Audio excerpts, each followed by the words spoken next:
with due respect, it's not like selling toothpaste or soap where it's a relatively easy decision. They're on the shelf in the supermarket. You grab a bar and you're gone. For financial services, it's a very complex buying cycle. There are so many different options. The consumer doesn't really understand how the products and services work. And then they got to talk to their wife or talk to their family before they can make a decision.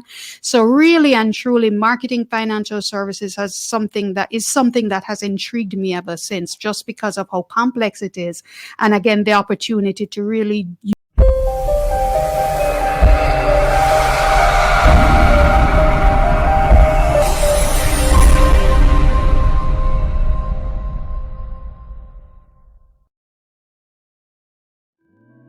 This episode was brought to you by ERC, Employee Retention Credit. They specialize in getting money back for your business. Receive up to $26,000 per employee. It only takes 10 minutes to see if you qualify. Go to my website at lopezlassane.com, and on the top of my website, click the tab that says Get Money Back, or click the link in the bio. So don't wait on this. And the best part about this, it's absolutely free. No fees up front. You have nothing to lose. So go to my website or click the link in the bio and get started today. Welcome to another episode of the Online Marketing Secrets Podcast. I'm your host, Lopez. So share this episode. Tell me what you think. So today I have a wonderful guest. She's a marketing executive with significant experience in the marketing strategy, digital marketing, social media marketing, research, branding, and marketing communications. She's also a public speaker, podcaster, business communications coach. My special guest today is Kerry-Ann Stimpson. Welcome to the show. Thanks so much for having me, Lopez. It's great meeting you, and it's great to be here. Thanks for doing this once again. So where are you from? Well, I am born and raised and now still living in Kingston, Jamaica. So it's sunny and nice all year round. I did live in the United States for a couple of years. When I did grad school, I did my MBA at the Robert H. Smith School of Business at the University of Maryland, College Park. So I saw snow for the first time at 24 years old. So yeah, I'm good with the island life. So Kingston, Jamaica is home for me. That's good. So let's talk about how you got into marketing, because I know you went to college and everything, and you went to the university. So did you always want to get into marketing? Was this something like a childhood dream, for you? Well, that's a great question. And the honest answer is no. Well, my dad's a doctor, right? Or was a doctor, a blessed memory. And I always wanted to be like my dad. I always thought, okay, I want to be a doctor when I grow up. That was a childhood dream. Then having gotten into high school, I realized the sciences aren't really for me. So I decided to transition into business, which I found in high school, the business subjects were easier for me to grasp and understand. And I started to do just a regular business management degree as in undergrad, and it was the marketing courses that stood out. And what stood out the most is not so much the creative side of marketing, but the strategic side.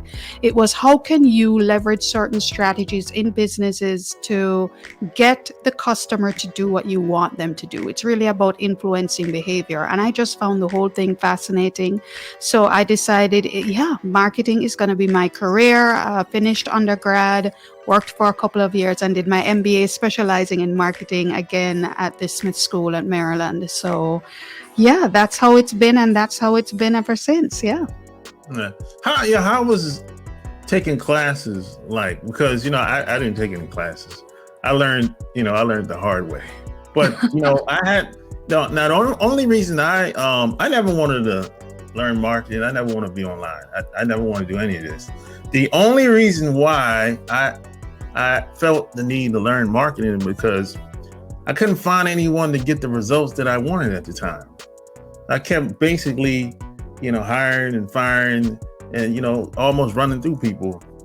So that's the only reason why I felt the need to learn marketing. So did anything you learned in school kind of translate to real world experience?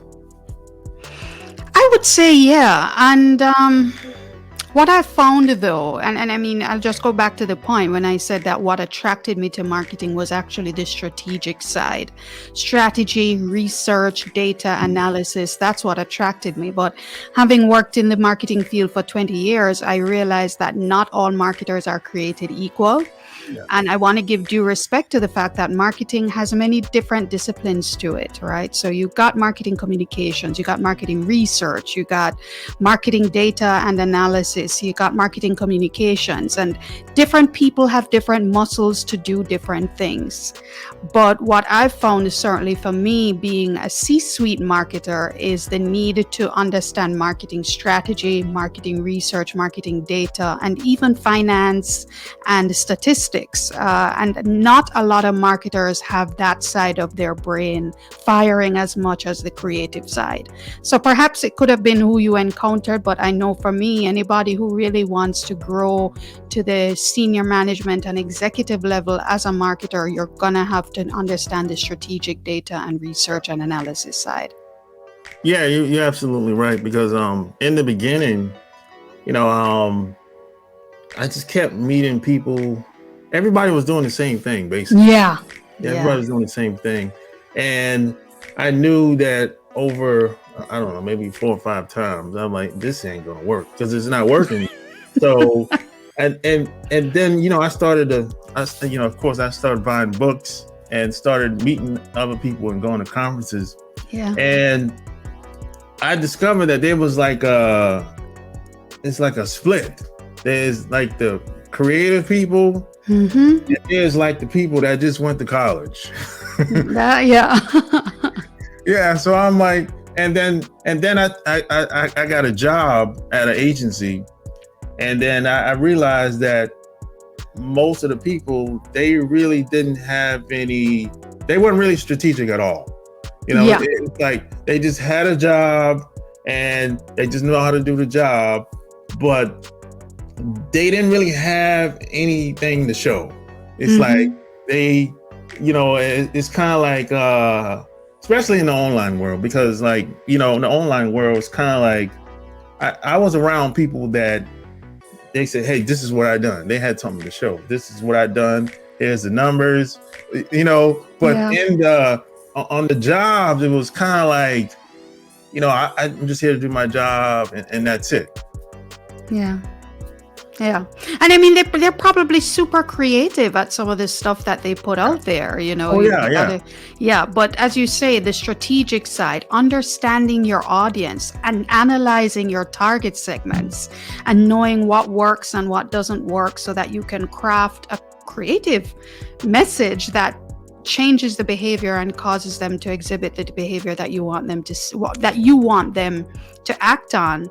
A lot of people don't necessarily get that part, and I think, you know, that's where we all have to come together as marketers to leverage the different strengths that we each have. Yeah. So when you graduated, what did you just get another job, or did you work for somebody for a while and you decided to do your own thing, or what? How was that transition? Sure. So after I graduated from business school, not long after that, I got a job, went in at just above the entry level of a marketing role, a generalist marketing role with a financial services company, a boutique investment house, in fact. And for a little while, I was part of a 2-man team and eventually grew the department over time, got promoted through the ranks. And I've been a financial services marketer ever since, working in banking, investments, and now I'm the CMO of a financial services group. So I've been the CMO for the last 10 years, which by CMO life cycles is a lifetime, but it's been a wonderful journey. Yeah, we are a financial services group of companies. We have operations in the Caribbean, including Jamaica, where we're headquartered, where I am, and then we also have operations in Trinidad and Tobago in the Southern Caribbean, and in La República Dominicana, Dominican Republic, where we also have operations as well. Okay, so now that's a very competitive area. So what made you want to go to that area, focus in that area? Financial services marketing? Yeah. Yeah. You know what? Well, first of all, my entry into it was quite by chance, right? In the sense that I finished grad school, I needed a job like yesterday, and it was the first opportunity that I could find. But having gotten into it, I really fell in love with it. And one of the things I loved about it, and again, going back to what I love about marketing and marketing strategy and data, is that when you're marketing financial services, it's a far more complex buying cycle, right? With due respect, it's not like selling toothpaste or soap, where it's a relatively easy decision. They're on the shelf in the supermarket, you grab a bar and you're gone. For financial services, it's a very complex buying cycle. There are so many different options. The consumer doesn't really understand how the products and services work, and then they got to talk to their wife or talk to their family before they can make a decision. So really and truly, marketing financial services is something that has intrigued me ever since, just because of how complex it is. And again, the opportunity to really use data and analysis to drive the behavior and see the outcome of what it is you've done. Yeah. So it's a challenge. So do you find that, being that a lot of companies have been doing the same thing for so long, that it's hard for them to to change? Do you find it very difficult sometimes? Well, you know what? I've been fortunate, and it's perhaps the companies that I've worked with, but certainly for JMMB, which is a company that I'm at right now, is that they've realized that the way to stand out, particularly in financial services marketing, is in the spirit of brand positioning, right? So when you talk about brands doing the same thing, yeah, people tend to fall into that mold very, very quickly. But you realize, especially when you're selling what could be a commoditized product or service, where Hey, let me ask you a question. Are you tired of struggling online, not getting the results you want? Maybe you just need some help. If that's the case, go to kingofcashflowwebsites.com/secrets. And the best part about it, you can learn from the best of the best. You can learn from some of the best marketers in the world.